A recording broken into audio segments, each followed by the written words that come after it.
கார்த்திக் தீபா சீரியலில் இப்போ ஒரு அதிரடியான எபிசோடு வந்திருக்கு. வீடியோ பிடிச்சிருக்கு, நான் லைக் பண்ணிட்டு பார்த்து சப்போர்ட் பண்ணுங்கள். ரம்யா வந்து யோசிக்கிறாங்க. கார்த்தி வந்து அங்கே வேலை செஞ்சிட்ருக்கப்போ வந்து சரி இப்போ நம்ம ஏதாவது ஒரு விஷயம் செஞ்சாகணுமே, என்ன செய்யலாம் அப்படின்னு யோசிக்கிறப்ப வந்து கார்த்தி வந்து கேக் ஊட்டுற மாதிரி நினச்சி பார்க்குறாங்க. பதிலுக்கு வந்து இவங்களும் ஊட்டி விட்றாங்க. கையில் மோதிரம் போடுற மாதிரி வந்து ஆசையாக நினச்சி பார்க்குறாங்க. சரி இதையே நடத்தி பார்த்தா எப்படி இருக்கும், நல்லா தான் இருக்கும் அப்படின்னு சொல்லிட்டு ரூமுக்கு போயிடுறாங்க. போனதுக்கப்புறமேட்டுக்கு மேனேஜர் இன்றைக்கி வாங்க, எனக்கு இன்றைக்கி பர்த்டே, அதனால் கேக் வந்து ஆர்டர் பண்ணுங்கள், கூடவே 5 மோதிரமும் ஆர்டர் பண்ணுங்கள் அப்படின்னு சொன்னோன்னே, மேடம் இந்த மாதம் உங்களுக்கு பர்த்டே இல்லையே, அடுத்த மாதம் தானே வருது அப்படின்னு சொன்னோன்னே, நான் சொன்னதை முதல்ல செய் அப்படின்னு சொல்லிடுறாங்க. என்ன இது, சரி அவங்க நடக்கிறது நடக்கட்டும், எதுவாக இருந்தாலும் பார்த்துக்கலாம், நம்ம வேலை செய்கிறது தானே அப்படின்னு சொல்லிட்டு கார்த்தியை போய் பார்க்குறதுக்கு வந்து கூப்பிட்றாங்க. மேடம் உங்களை கூப்பிட்றாங்க அப்படின்னு சொன்னோன்னா கூப்பிட்றாங்க.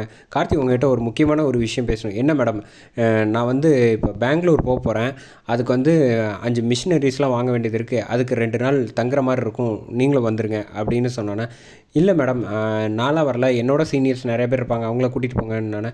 நான் ஒரு காரணமாக தான் கேட்குறேன், எனக்கும் கொஞ்சம் வந்து பாதுகாப்பாகவும் இருக்கும், அதே சமயத்தில் வந்து உங்களுக்கு எக்ஸ்பீரியன்ஸ் இருக்கிறதுனால எனக்கு கொஞ்சம் ஹெல்ப்ஃபுல்லாக இருக்கும், வாங்க அப்படின்னோன்னே, சரிங்க மேடம் அப்படின்னு சொல்லிட்டு இந்த பக்கம் போகிறோன்னு போனதுக்கப்புறம் மாணிக்கம் வந்து கேட்குறாப்புல, தம்பி என்ன சொன்னாங்க தேவசேனா அப்படின்னோடனே, அதெல்லாம் ஒன்றும் இல்லை, பெங்களூரில் வேலை இருக்கான் பாரு, சீஃப் மெக்கானிக் நான், என்னை வந்து மிஷின் வாங்குறதுக்கு எதுவுமே கன்சிடர் பண்ண மாட்டாங்க, ஒன்றை மட்டும் கூப்பிட்றாங்க பார்த்தியா, நடத்து அப்படின்னோடனே, எப்படியும் நீ தான் முதலாளியாக வரப்போகிறேன்னு நினைக்கிறேன், ஏன்னா கிண்டல் பண்ணுறீங்க, போய் வேலையை பார்ப்போம் அப்படின்னு சொல்லிட்டு இங்கே உடனே வந்து கேக் ஆர்டர் பண்ணி எடுத்துகிட்டு வந்துட்டாப்புல மேனேஜர். எடுத்துகிட்டு வந்ததுக்கப்புறமேட்டுக்கு கேக் வந்து ஒவ்வொருத்தருக்காக வந்து இன்றைக்கி பர்த்டே அப்படின்னு சொல்லிட்டு ஒரு 10% வந்து போனஸ் எல்லாேருக்கும் செய்கிறேன், அது மட்டும் இல்லாமல் 5 பேர் வருஷம் வந்து இதே மாதிரியே 5 பேருக்கு வந்து செலக்ட் பண்ணி போனஸ் கூட வந்து மோதிரமும் கொடுக்க போகிறேன் அப்படின்னு சொன்னோன்னே, ரொம்ப சந்தோஷம் அப்படின்னு சொல்கிறாங்க.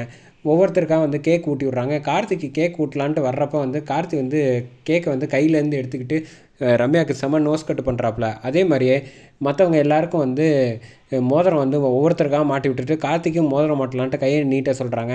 அதெல்லாம் பரவாயில்ல, இருக்கட்டும் மேடம், கையிலேயே கொடுங்க அப்படின்னு சொல்லிட்டு கார்த்தி மறுபடியும் வாங்கிடுறாங்க. இவருக்கு மோதிரம் மாட்டுறதுக்காக வந்து நம்ம இவ்வளோ ஆசைப்பட்டு எல்லாேருக்கும் செஞ்சால் கடைசியில் வந்து வீணாக போயிடுச்சு, மற்றவங்க எல்லாேருக்கும் மாட்டிட்டு கார்த்திக்கு மாட்ட முடியாமல் போயிடுச்சு, என்ன பண்ணுறது அப்படின்னு சொல்லிட்டு கார்த்தி வந்து அந்த பக்கம் போய் கேஷுவலாக வேலை பார்க்க ஆரம்பிச்சிடுறாங்க. அப்போ தான் வந்து மேனேஜர் வந்து சொல்கிறாங்க, இவங்களுக்கு வந்து கார்த்திகை வந்து பிடிச்சிருக்கு போல், நம்ம நல்லா ஐஸ் வைக்கிற மாதிரி பேசுவோம், மேடம் உங்களையும் கார்த்திக் சாரையும் பார்த்தா வந்து அப்படி ஒரு ஜோடி பொருத்தம் தெரியுது அப்படின்னு சொன்னோன்னே பலார்னு ஒரு அரைஞ்சிருவாங்க, பிச்சிருவோம் பிச்சு, இனிமேல் இந்த மாதிரி பேசுகிற வேலையெல்லாம் வச்சக்கூடாது, என்னது இவங்க ஐஸ் வச்சாலும் ஒத்துக்க மாட்டேங்கிறாங்க, என்ன பண்ணுறதுன்னே புரியலையே அப்படின்னு யோசிச்சுக்கிட்டு இருக்காங்க.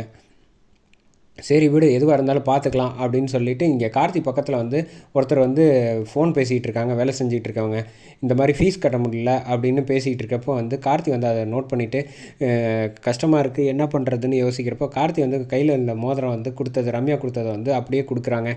என்ன இவர் நம்ம மோதிரம் ஆசையாக கொடுத்தது இவர் வந்து இஷ்டத்துக்கு கொடுக்குறாரு அப்படின்னு யோசிக்கிறப்ப, பரவாயில்ல வேண்டாம் சார், மேடம் கொடுத்த மோதிரம் வந்து அவங்க பிறந்தநாளுக்காக, அதை நான் வாங்கிட்டு போய் அடமானம் வச்சா சரியாக வராது, உங்களுக்கு எவ்வளோ ஃபீஸ் வேணும், 40,000 ரூபா வேணும் அப்படின்னா, இதை வச்சுக்கோங்க, ஒன்றும் தப்பாக நினச்சிக்க மாட்டாங்க, ஏதாவது கேட்டால் நான் சொல்லிக்கிறேன் அப்படின்னு சொல்லிட்டு கார்த்திக் கொடுக்குறாங்க. ரொம்ப நன்றி உதவி செஞ்சதுக்கு அப்படின்ட்டு, சரி போய் வேலையை பாருங்கன்ட்டு கார்த்திக் மறுபடியும் வேலை பார்க்க ஆரம்பிச்சிடுறாங்க.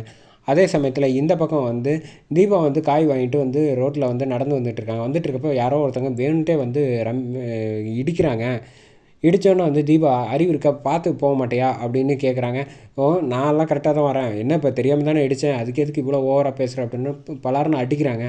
அடிச்சுட்டு வந்து என்ன நினச்சிக்கிட்டு இருக்க, இடித்தது இல்லாமல் இவ்வளோ பேச்சு பேசுகிறாயா அப்படின்னோடனே கையில் ஒரு பொருள் எடுக்கிறாங்க. எடுத்துகிட்டு பார்த்துட்டு தீபா வந்து பயப்படுறாங்க, வேகமாக ஓடி வராங்க. ஓடி வர்றப்போ வந்து அவங்களும் பின்னாடியே துரத்துறாங்க, உன்னை சும்மா விட மாட்டேன் அப்படின்னு சொல்லிட்டு.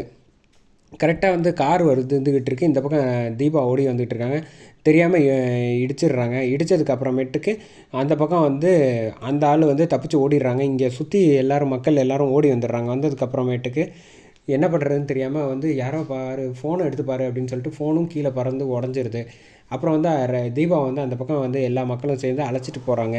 இந்த பக்கம் வந்து கார்த்திக் வந்து ஒரு தகவல் வருது, ஃபோன் வந்தோடனே என்னாச்சு அப்படின்னு கேட்குறப்ப இது மாதிரி அடிபட்டுருச்சு அப்படின்னு சொன்னோன்னே, எப்போ ஆச்சு அப்படின்னா இப்போ தான் அப்படின்னோடனே, சரி அப்படின்ட்டு கார்த்திக் வேகமாக வந்து வராங்க.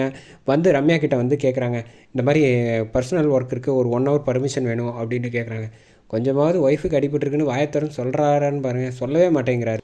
சரி அப்படின்னு சொல்லிட்டு ரம்யா கிட்ட வந்து கேட்குறாங்க, என்ன விஷயம் கார்த்தி உடனே, அது என் பர்சனல் மேடம், நான் போயிட்டு வந்துடுறேன் அப்படின்னு சொல்லிட்டு போகிறாங்க. ரம்யா வந்து ஒரு நக்கலாக வந்து சிரிக்கிறாங்க, கார்த்தி நீ எங்கே போனாலும் என்கிட்டக்க தான் வந்தாகணும் அப்படின்னு சொல்லிட்டு அதோட எபிசோட சூப்பராக முடிக்கிறாங்க.